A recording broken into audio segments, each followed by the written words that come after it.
Il-Kap tal-Partit Nazzjonalista Busuttil mhux biss jagħmel minn kollox biex jaħbi dwar il-finanzi tal-Partit Nazzjonalista, iżda mistoqsi dwar hekk ma jweġibx. L-għada li kien żvelat li l-Partit Nazzjonalista ta' Busuttil għamel manuvra biex l-accounts tiegħu quddiem il-Kummissjoni Elettorali ressaqhom wara l-elezzjoni, Busuttil ma kellux risposta għal ġurnalisti.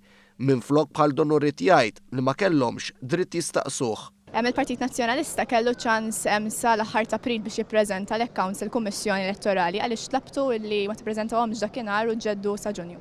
This is rich, b'rispett kollu coming from you. Mistoqsi dwar din l-aħbar il-Prim Ministru Joseph Muscat qal li l-Partit Laburista huwa disponibbli għal kull tip ta' skrutinju.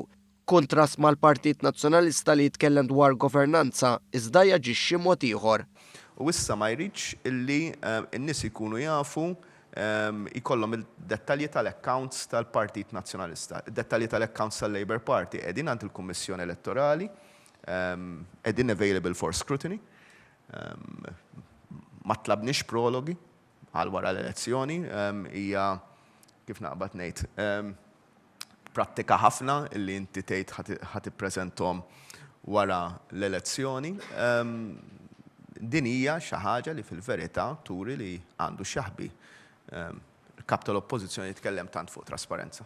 Din mhux l-ewwel darba li Busuttil bażwar bil-flus. Sena ilu l-Partit Nazzjonalista ħoloq l-iskema ċedoli u f'Marzu li għadda nqabad li kien qiegħed iħaddem skema ta' invoices folots. Il-Kap tal-Oppożizzjoni ma jridx il-liġi tal-finanzjament tal-partiti ivvinta l-iskema ta' ċedoli biex idur ma' liġi tal-finanzjament tal-partiti, uża l-partit tiegħu għal money laundering. Money laundering, meta inti toħroġ invoices folots, you are laundering money. Jifieri nerġa' ngħidha b'responsabilta tal-Kap tal-Oppożizzjoni jordna li joħroġ invoices folots li ammonta għal money laundering.